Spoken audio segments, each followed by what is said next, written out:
Scotland is celebrated worldwide for her natural beauty.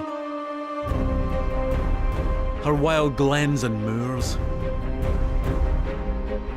Her deep lochs. Her rugged mountains and magnificent coastline. It's hard to imagine man has made any impact at all.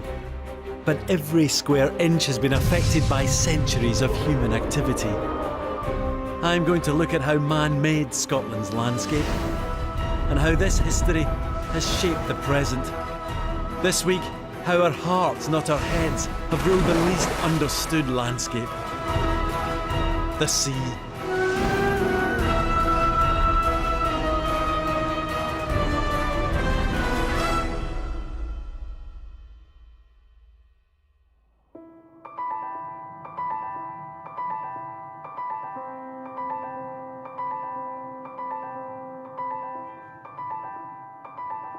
Out of sight, out of mind. The sea has always been a place of mystery, but also human indifference.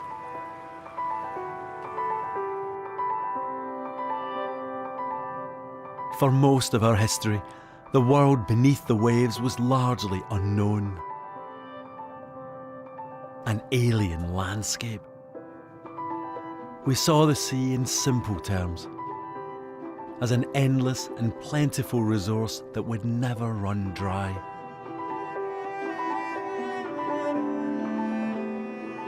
But in the last few decades, we've started to look differently at the sea and the creatures that live in and around it.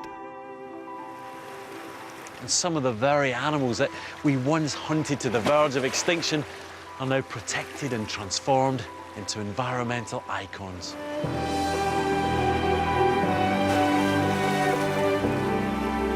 But it's been a lottery. Human sentiment has ruled and still rules this fragile marine environment. And it's the fickle nature of public pity that has decided their fate. While some species, usually ones with a charm factor, have been pronounced untouchable, others have been fished into extinction. So how have we, an island nation, allowed this to happen?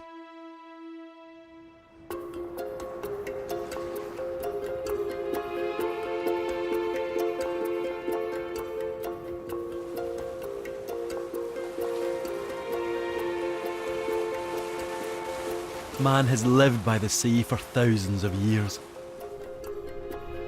But we didn't always exploit its vast resource of fish.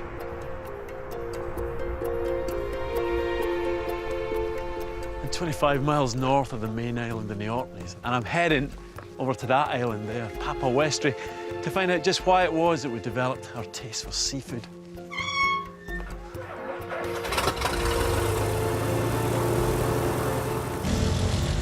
I'm taking the plane for the short haul, a distance of just 1.7 miles.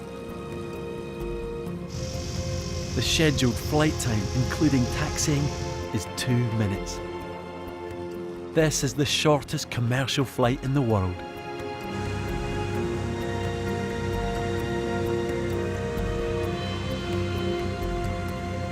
The earliest Neolithic inhabitants arrived here 5,000 years ago. But it wasn't until much more recently that we started to take big catches of fish from the sea.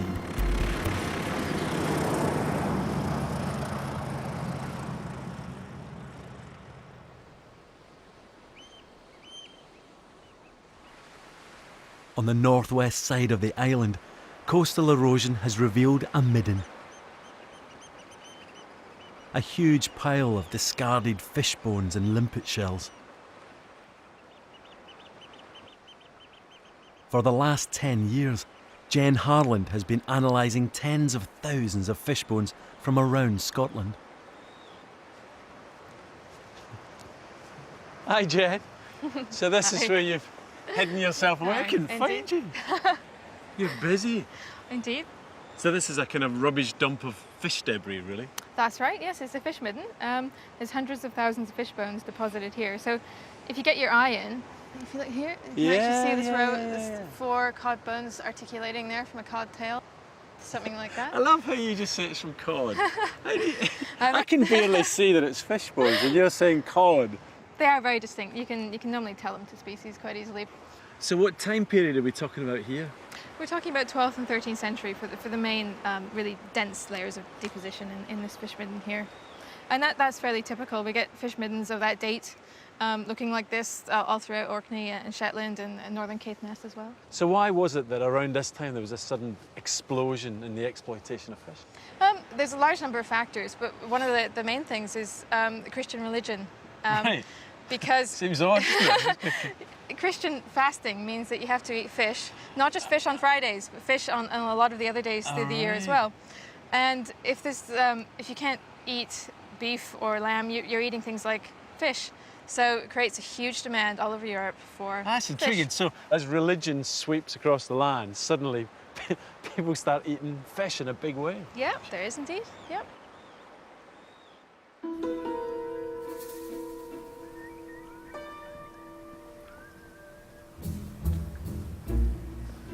During the 13th century, there were roughly 140 holy days per year when the eating of meat was banned. And that led to a huge demand for fish. But back then, the seas were full of fish. So easy to catch, you didn't even need a boat.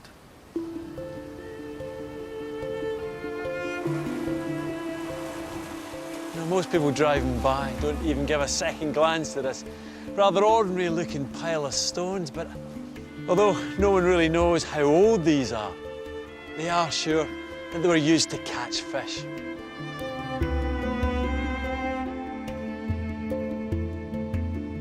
There are hundreds of these simple U and V-shaped structures around Scotland's coastline. And they've led experts to speculate that Scotland's waters were one of the easiest places to catch fish in the world.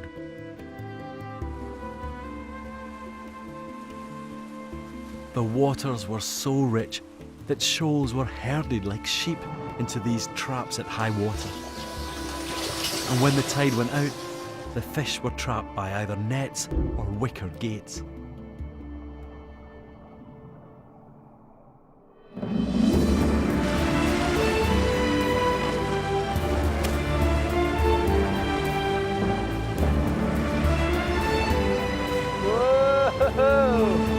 It's a bit gusty.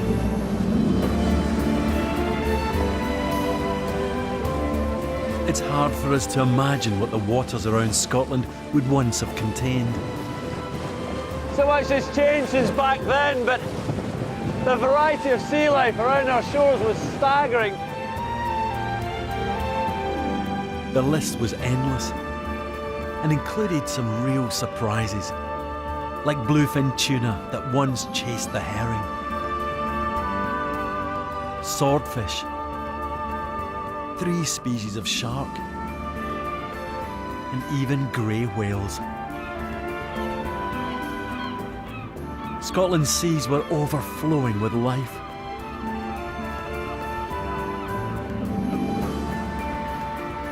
And with some of the largest seabird populations on the planet, Scotland's waters were as rich in birds as they were in marine life. The reason why our marine habitat was so rich is partly explained by geology. The British Isles sits at the edge of a continental shelf which plummets from 250 metres to oceanic depths of 2,000.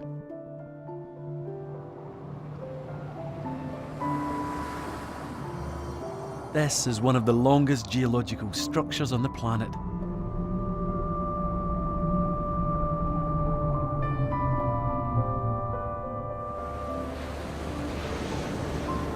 Every winter, storms mix nutrients from the seabed deep below with surface waters.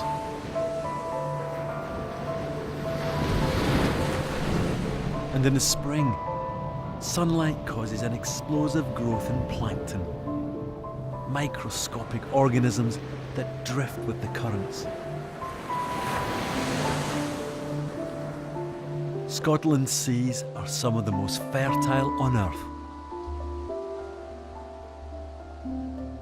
Twice a day, powerful tides sweep clockwise around Scotland, carrying plankton-rich water into the sea lochs of the west coast and across the banks of the North Sea.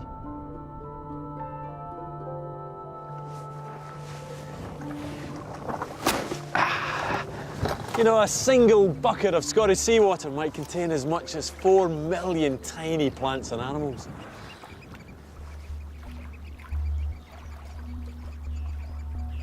The abundance of plankton made Scotland's waters teem with life.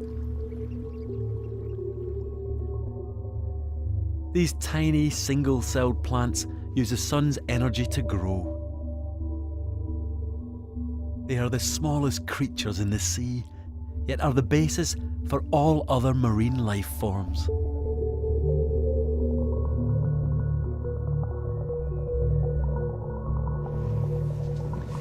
Vast armadas of fish, including sand eels, squid, herring, would feed on the plankton, and in turn they're food for cod, salmon, puffin, seals, and ultimately, man.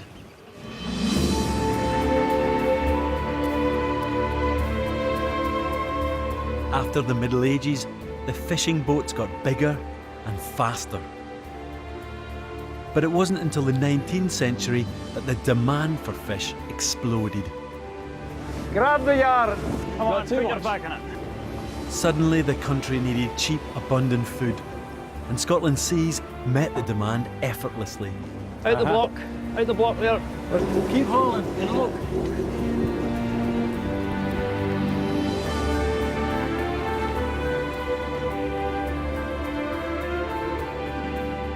One of the most prolific species was herring. Vast schools would reach the shores of Britain in a series of waves. And as the herring chased the plankton, the fishermen chased the herring. By 1850, there were thousands of Scottish boats. They started every season on the west coast and finished on the east, as the herring fed off the flow of plankton. My guide here on the Firth of Forth, in this beautifully restored Fyfie, is historian Christopher Smout. It seems to me as if Scotland's been blessed with almost the perfect physical conditions for fish to flourish. It's certainly the case here in the Firth of Forth. The incredible numbers of fish, the sheer abundance in the 19th century was unbelievable.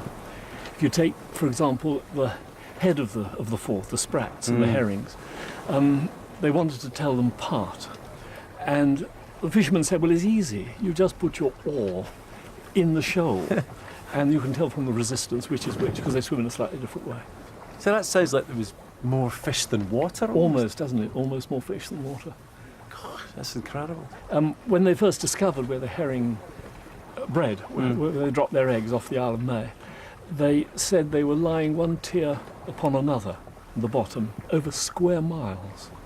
And they found a shoal of whiting, small whiting, which stretched for 36 miles, about 8 miles beyond the Isle of May, to the Oxcars lighthouse. Yeah. It's further than we can see today. And they reckoned it contained 230 million fish. Because those figures are just astronomical, aren't they? That's what the natural abundance was.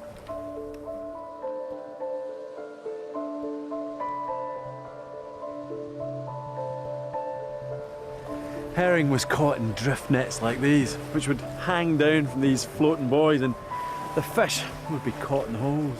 It's a really simple but effective technique that's been around since the 13th century. Thousands of miles of drift nets were set every night among the North Sea herring schools during the mid-19th century. But at around the same time, a new method of fishing caught on: trawling. It caught fish of every shape and size. Up until this point, fishing had been on a modest scale. Trawling changed everything.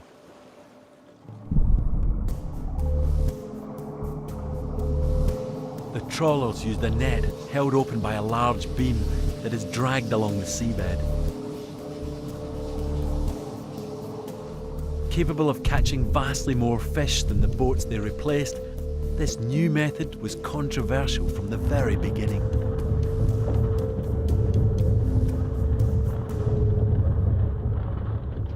Very soon after trawling became widespread, the traditional drift net fishermen noticed that rich fishing grounds were being cleaned out in just one season.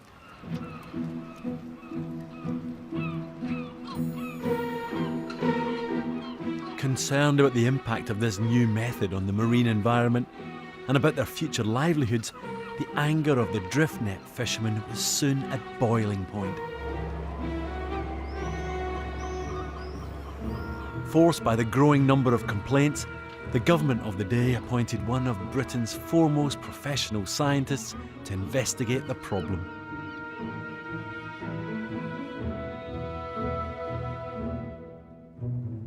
Thomas Henry Huxley was himself a bit of a catch. He was well connected, rubbed shoulders with Charles Darwin, and was paid handsomely for his work on the state of British fisheries. Huxley's commission toured Britain, taking evidence from hundreds of witnesses. Can I get a pint, please? He was, however, a landlubber, and rather than go to sea to gather evidence, he held the fishermen's accounts in town halls and hotels.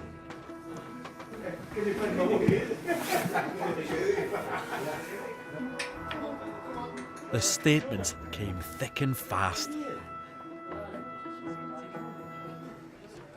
It's incredible, all this testimony from fishermen all around Britain. We're all unanimous at this place that fish is fast diminishing in the North Sea. And we believe it is all to this reckless and destructive mode of beam trawling. I believe trawling to be one of the most destructive things that go into the sea. We cannot get anything on the lines now. We used to get things they called coxcombs, and the trawlers have swept them all away, the same as they have swept away all the best fishing.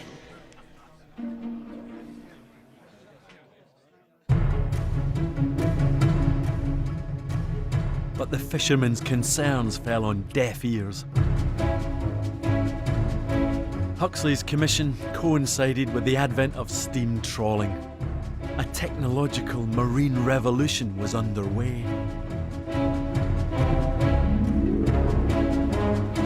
Freed at last from the restriction of the wind, steam-driven boats could voyage further afield.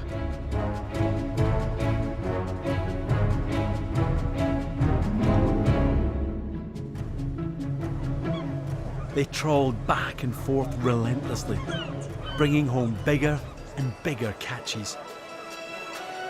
It was fish galore. At a time when the population of Victorian Britain was growing fast, fish was cheap, nutritious, and bountiful. Huxley wasn't going to stand between the nation and one of its basic food supplies. As a result, fish stocks suffered.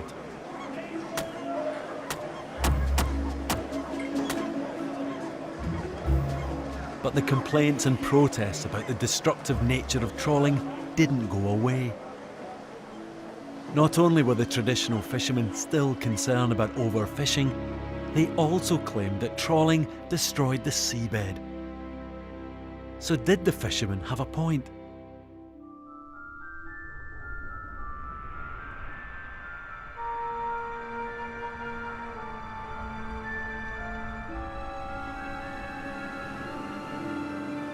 To find out what effect trawling has had on the seabed, I've come to Scotland's west coast to meet Jason Hall-Spencer. As well as being a marine biologist, Jason is an experienced open water scuba diver.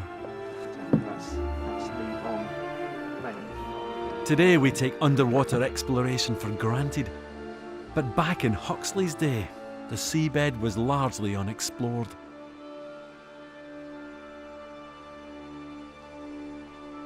150 years ago, what did people know about what was down there? very, very little because they couldn't see the seabed. There was no fisheries science and people hadn't invented the scuba gear that we're wearing. People hadn't seen the seabed, so it was almost impossible to tell what was there. It was like trying to guess what's on the other side of the moon. So, I mean, really, in terms of scientific data, I guess there just wasn't any, really.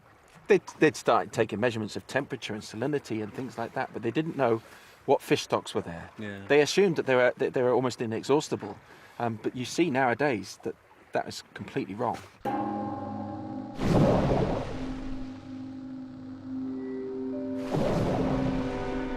During Huxley's investigations, one fisherman told how the awful signs of destruction brought up on deck by the trawl was enough to make an angel weep. I'm starting to understand what he meant. It's like a barren desert. No, tiny bits of life really here and there, but this just shows what a century of fishing could do to seabed habitat types. What you can see around us is very little that's old, and what's here, many of the shells, for example, are broken. And there's none of the rich variety of life. Organisms that are fragile and long-lived are smashed up by the effects of the heavy gear that drags across the seabed. It leaves behind a desolate scene.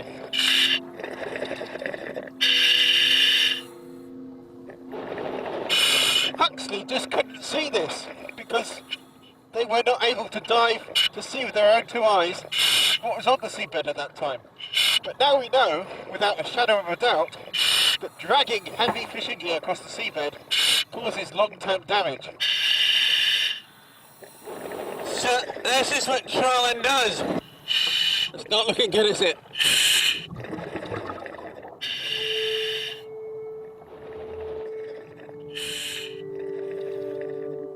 Keen to show me what much of the seabed would once have looked like, Jason led me to a small area that has escaped the ravages of industrialised fishing. In the shallow waters of Loch Sween, where trawlers have been unable to operate, a purple and pink carpet covers the seabed.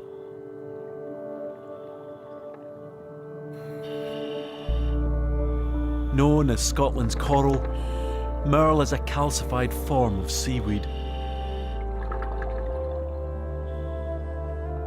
After the vast expanses of mud and gravel we've just seen, this is like entering an underwater paradise.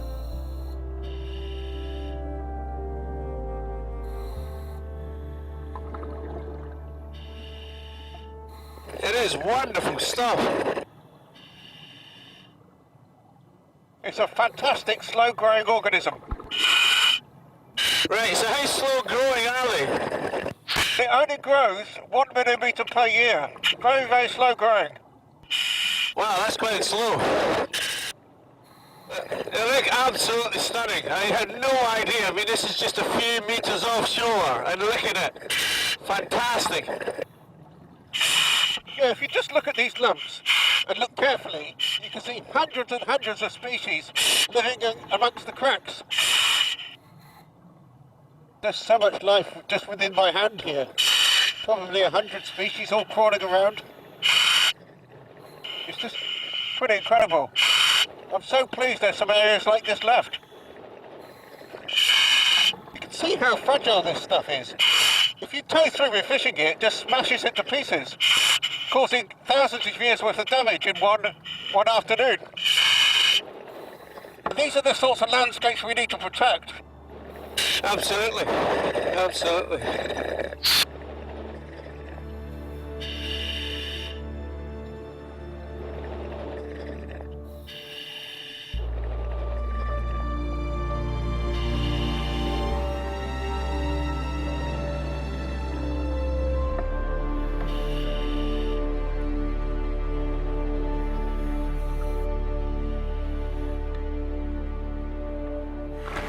It's incredible to think that much of Scotland's seabed was once covered by that beautiful carpet of merle and coral, and that just over guess a century of trawling has decimated those habitats, and with them the fish stock that they've depended on.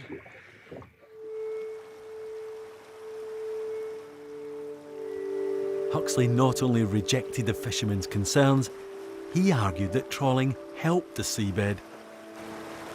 Just as a farmer's plough turns the soil to bring nutrients to the surface, Huxley argued that the trawl did exactly the same.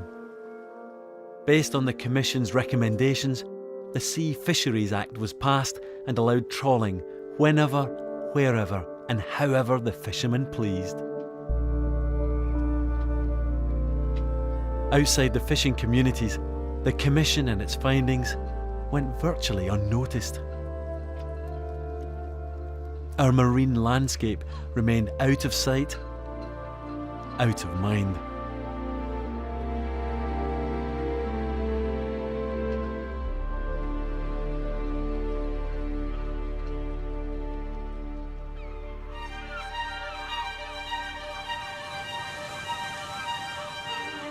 Meanwhile, above the surface, Scotland's 11,000-mile coastline is as rich in seabirds as it once was in fish.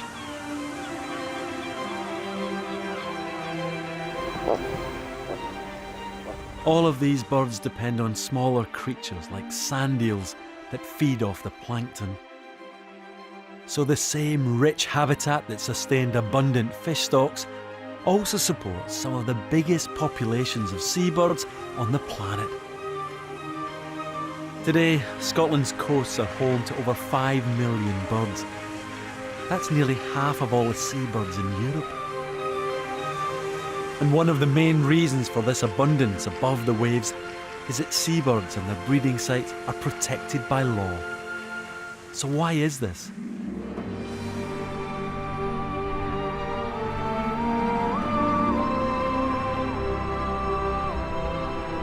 The answer is to be found 110 miles west of the Scottish mainland.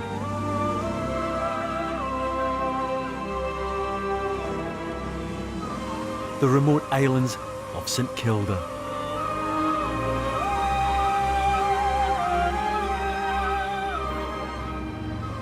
One day in July 1840, 5 men set out from the main island on a fowling raid to the neighbouring sea stacks.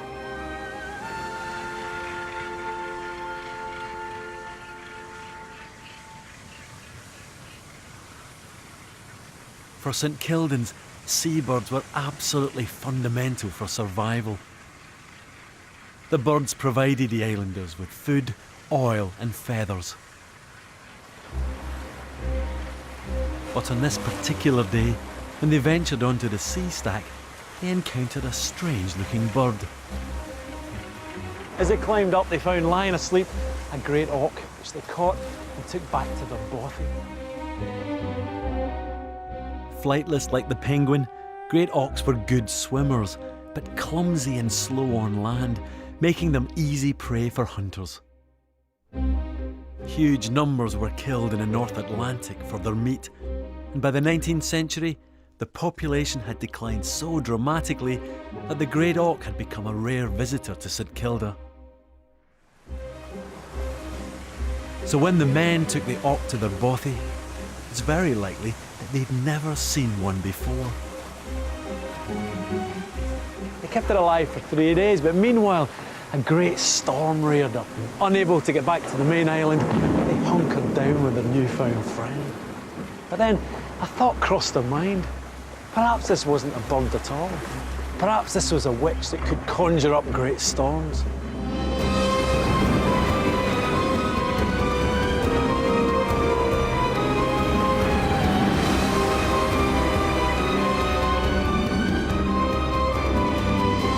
They decided to kill the bird.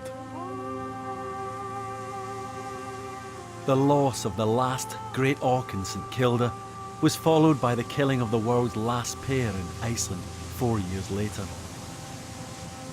Eventually, the extinction of the great auk would have a fundamental effect on the future of all seabirds. But at the time, nobody cared. In fact, nobody really cared about birds at all.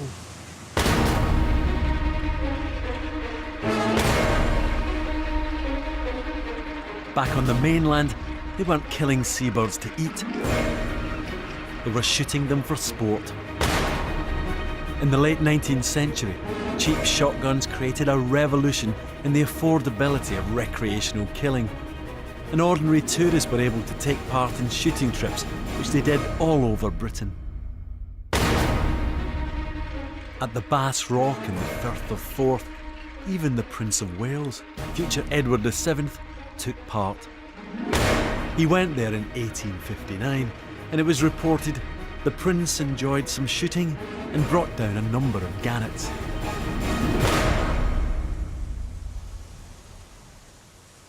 During the 1800s, 70% of the gannet population on the Bass Rock alone was obliterated by hunting parties. And there looked as if there was no end to this meaningless slaughter.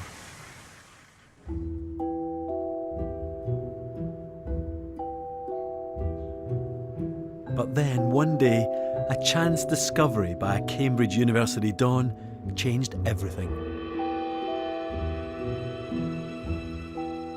Professor Alfred Newton received a box, and inside he found the bones of an extinct bird. It was a great auk. It seems so obvious now, but it dawned on Newton that if the great auk could be hunted to extinction, then the same could happen to every living bird on the planet. He decided to act. Newton inspired a new thinking of conservation. He was so appalled at what happened to the great auk that he started a campaign to stop the killing of seabirds by their nesting sites. He began by targeting ladies who wore seagull feathers in their hats. The shooting of seabirds wasn't just for pleasure, it was also big business. The populations of great-crested grebes and kittiwakes had been decimated for their plumage. It was going to be a difficult campaign for Newton. One determined academic versus the plume trade, as well as unthinking, trigger-happy sportsmen and members of the royal family. The odds seemed stacked against him. But Newton's strategy cut across the class divides. He appealed directly to the human heart.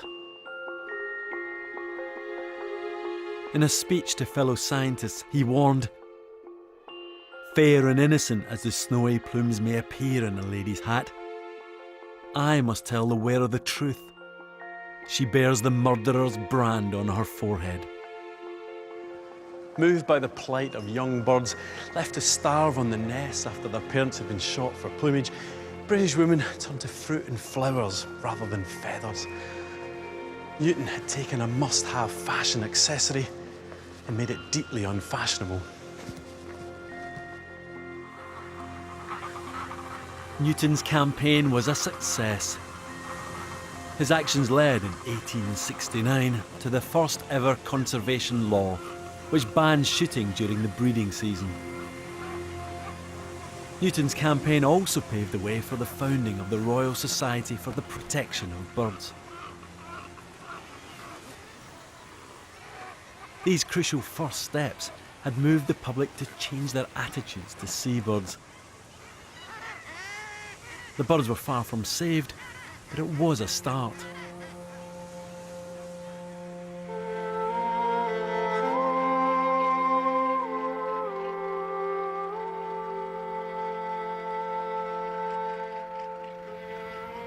Today, when the idea of cruelty to animals is abhorrent, we accept animal conservation as a fundamental part of everyday life. The setting up of the RSPB was a major step forward for the protection of birds. But for the seemingly abundant creatures that lived under the waves, there was nothing.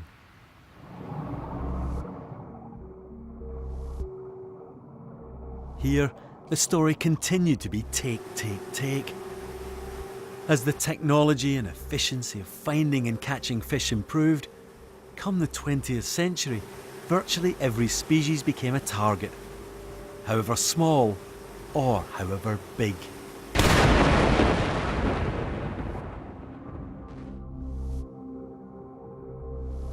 Growing up to 10 metres in length, the basking shark is one of the wonders of the Scottish seas and the second biggest fish in the world. The sharks feed on plankton concentrations near the surface, filtering up to 1,800 tonnes of water every hour through the cavernous jaw.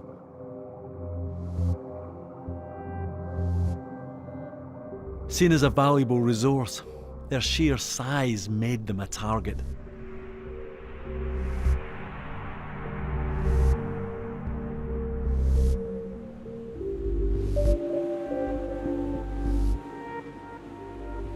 The waters around the tiny island of Soy, off Skye, became a killing ground on a grand scale.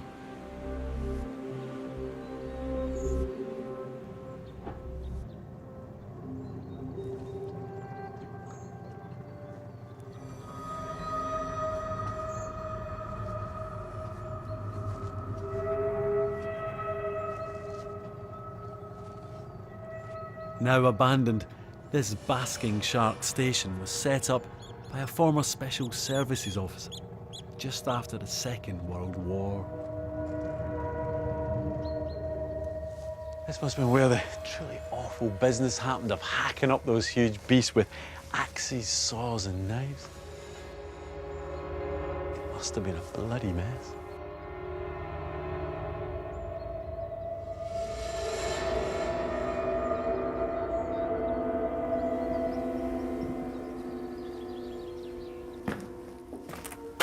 These pickling tanks were used to store the shark's flesh before export abroad, mainly to starving Germans in British-occupied Germany. But it was the oil from the shark's huge liver that was the main prize.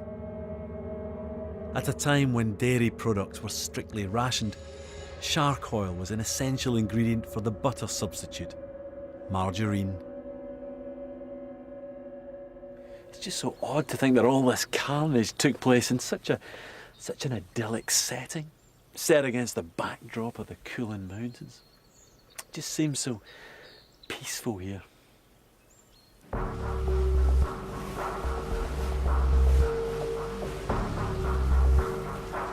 Before the butchering could begin, you needed to find your shark.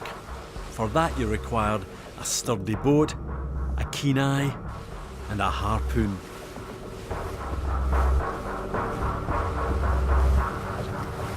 The basking shark was a tricky target.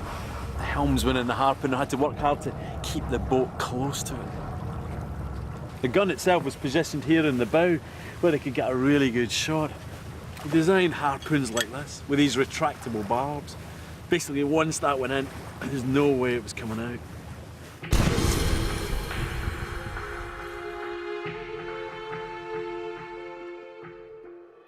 The man behind this enterprise was a surprising figure, known today more for animal conservation and otters than shark hunting. Gavin Maxwell.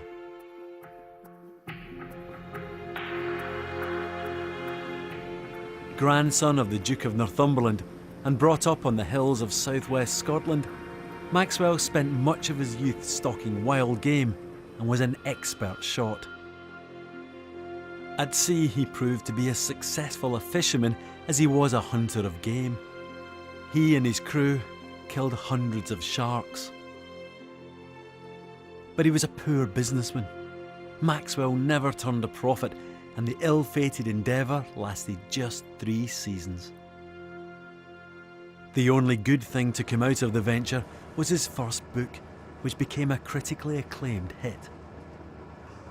There are moments in this book where you glimpse Maxwell the conservationist rather than Maxwell the hunter. Like this quote when he's talking about the ethics of their killing methods. All this harpooning has its unpleasant side, no matter how much it may be forgotten in the excitement of the moment. If a warm-blooded animal were concerned, and more especially if it were a warm-blooded land animal, 99 people out of 100 would hold it to be unthinkable cruelty. He recognised that these animals endured a slow and cruel death.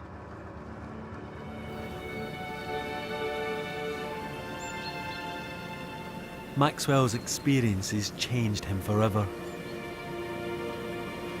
A few years later, he embarked on a project of a different kind.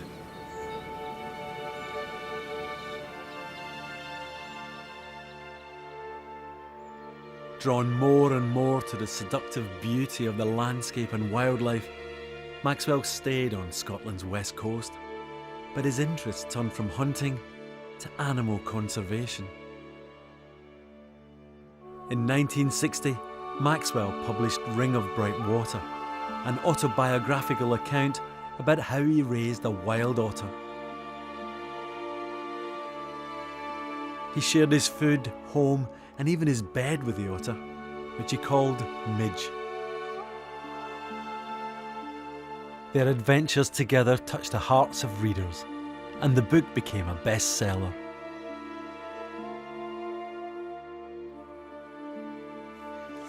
You know, Maxwell was ahead of his time in his love for otters. In the 1950s, most people still considered them a pest that ate too much fish and should be exterminated. What transformed this perception was Maxwell's writing about the human qualities of this wild animal. What Maxwell recognised was that by bestowing human characteristics, a personality and a name on the otter, the public would respond to wildlife quite differently. During the course of the 20th century, it was also human sentiment that was to transform the fate of another marine animal from near extinction to a global environmental icon.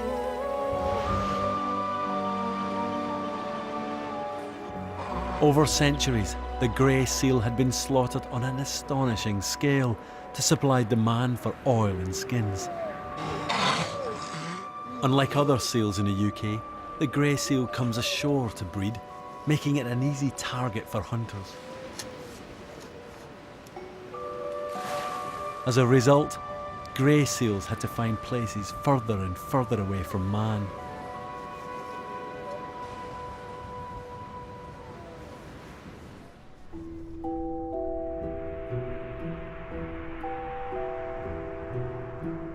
North Rona is a small uninhabited island 50 miles northwest of Cape Wrath.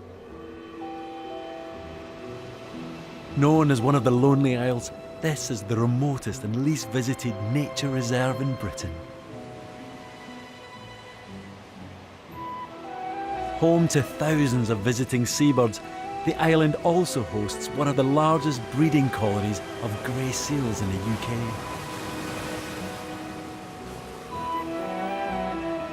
It was here in 1938 that Frank Fraser Darling, an eminent ecologist, carried out the first ever in-depth study of grey seals.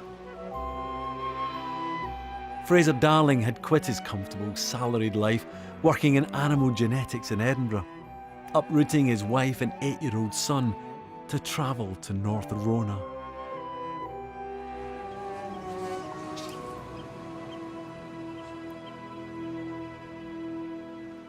It was inside this old sheep pen that Darling built 3 timber huts for his family to shelter.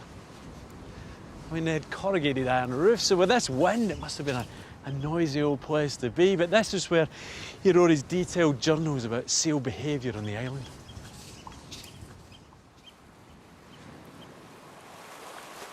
Darling studied the social and breeding behaviour of grey seals, but during the research, he also observed that seals have a great deal in common with human beings.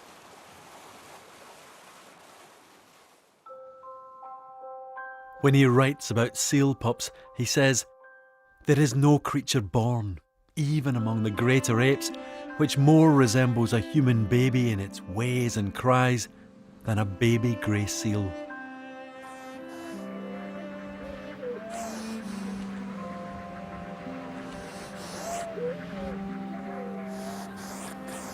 There's no denying the appeal of the seal pup. This is an animal that tends to stare into the face of its killers with big, soppy eyes as if asking for mercy. It's one of a handful of species with the X factor, that innate ability to tug at the heartstrings of the world's most sophisticated, dangerous, illogical omnivore, us.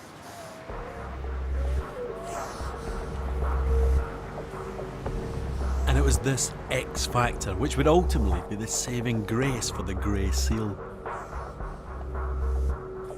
In the late 70s, seals were blamed for falling fish stocks, and complaints from fishermen in Orkney led to the government sanctioning a cull.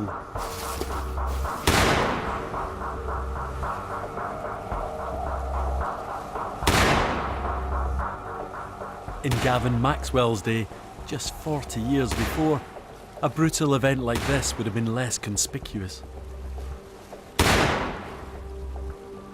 But when images of seal culling were broadcast into sitting rooms up and down the country in 1978, there was a public outcry.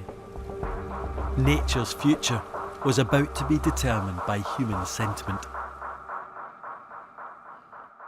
Another reason for the public outcry was the appearance of a fledgling but determined conservation group.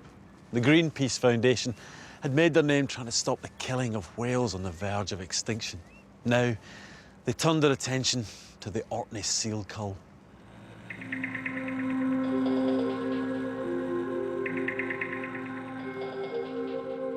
Greenpeace, seen as the popular heroes of animal welfare, skillfully launched a clever public relations exercise designed to appeal to the heart of the British people.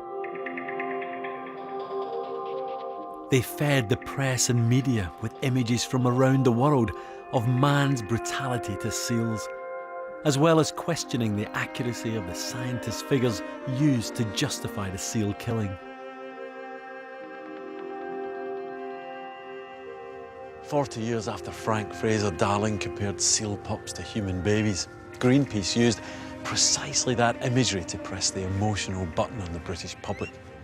Suddenly, that image of a grey seal pup with eyes that shed tears, cloaked in white fur and with that innocent, inquisitive face, about to be bludgeoned to death by a cruel hunter, became too much to bear.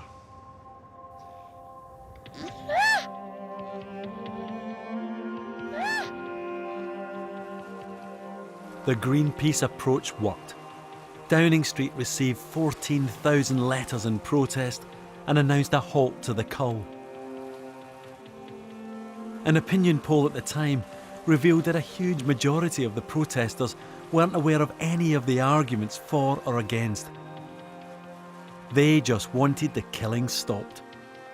It would seem that the emotive power of the seal pup had won the day. Before the 20th century, man's response to the grey seal was to use it as a resource for food, for oil, its skin for waistcoats and sporrans. By 1978, the grey seal had been embraced as a treasured part of our natural heritage, our very first environmental icon and a powerful eco-symbol.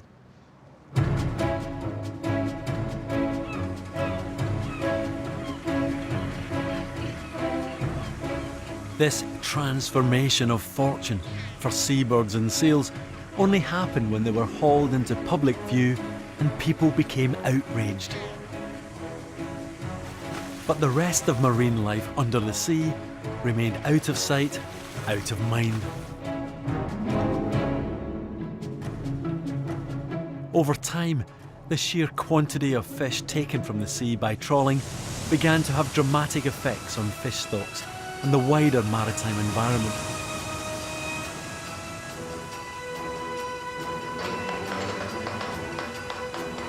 While the trawlers, along with their nets, just got bigger and bigger, the fishermen turned to sonar imaging to track the fish. There was nowhere left to hide. As fish populations began to plummet, we did try, through EU quotas, to turn back the clock. But we didn't try hard enough. In the North Sea, we now land half as much fish as we did 150 years ago. Fishermen and scientists are still at odds as to just how depleted fish stocks are, but no one doubts the decline has been massive.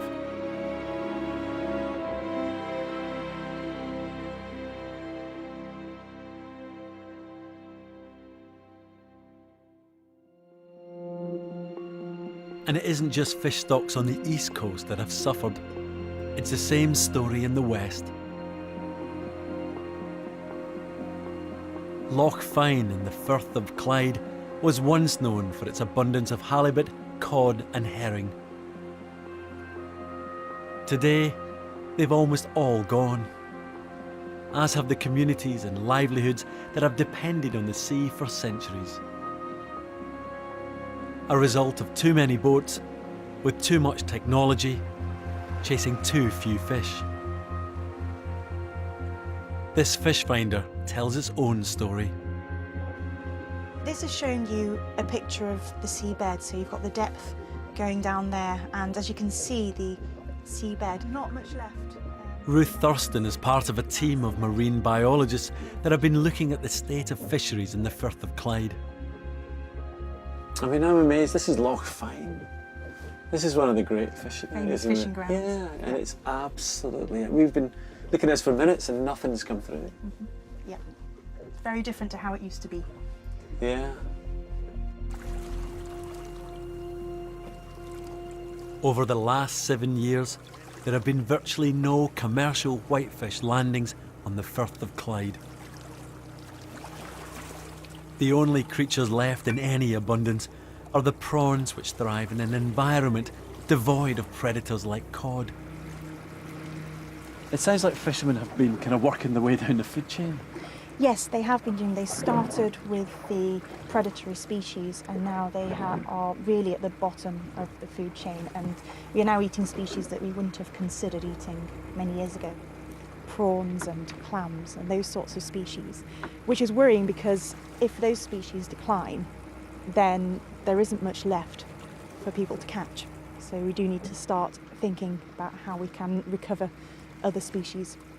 I mean, why do you think people have been so reluctant to conserve fish? People for centuries, I suppose, have felt quite disconnected from the seas. They've not until very recently been able to see what is down there properly. And fish for many years have been seen as a resource. They're not seen as wildlife. I mean, what is the future? I mean, it sounds very bleak. It depends where we go from here, really, and we do have a choice.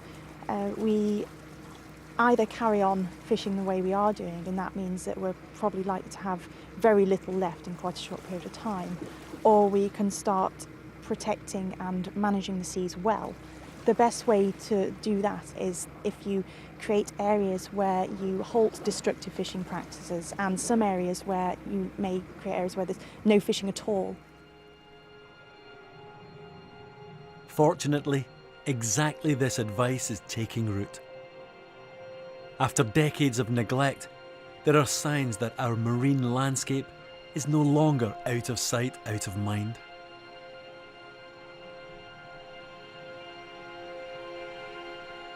As part of a UK initiative, Scotland's Marine Act came into law in March 2010, promising to create a series of protected areas around our coasts.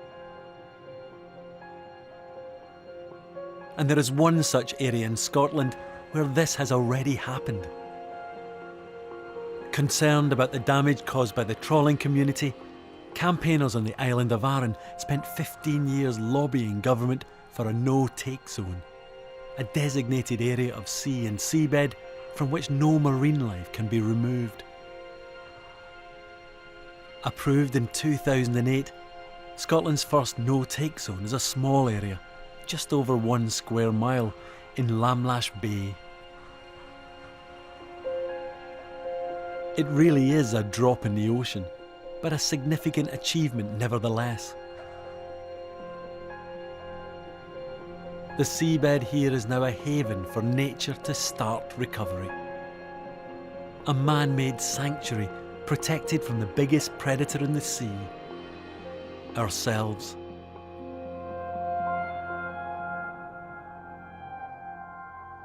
We have an island of less than 5,000 people, yet nearly 2,000 of them have joined coast. Howard Wood, a local resident and recreational diver, is one of the figures behind the groundbreaking project.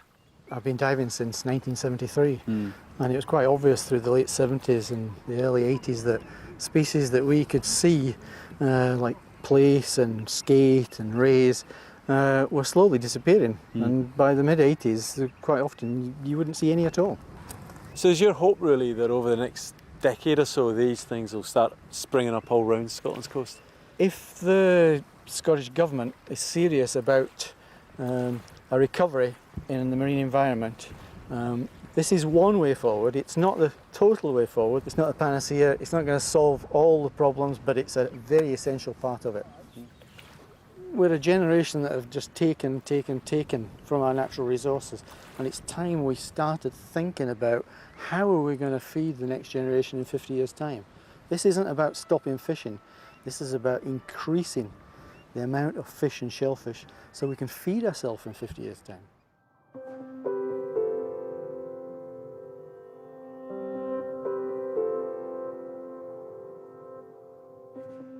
Lamlash Bay is one of only 3 tiny protected marine zones in Britain.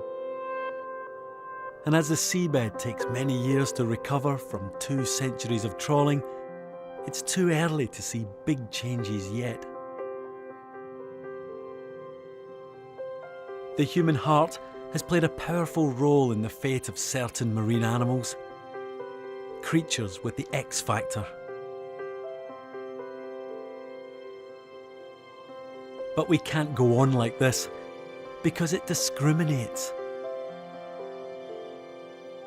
You can't leave the destiny of marine life to the whims of human sentiment. It's time to take stock of all species that depend on the incredible marine landscapes that lie under Scotland's waters.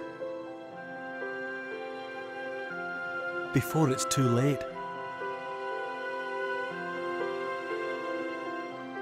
Nothing exists in isolation. As the conservationist John Moore says, when one tugs at a single thing in nature, he finds it attached to the rest of the world. In other words, if we remove one species, then the chain falls apart. You know, I know there's still lots to be done, but I can't help but feel optimistic that we can restore life and habitat to the seas, because it's in everyone's interest to do so. And there's more aquatic wildlife here on BBC HD tomorrow evening with South Pacific at 7. Coming up next tonight, a double comedy kicking off with QI XL.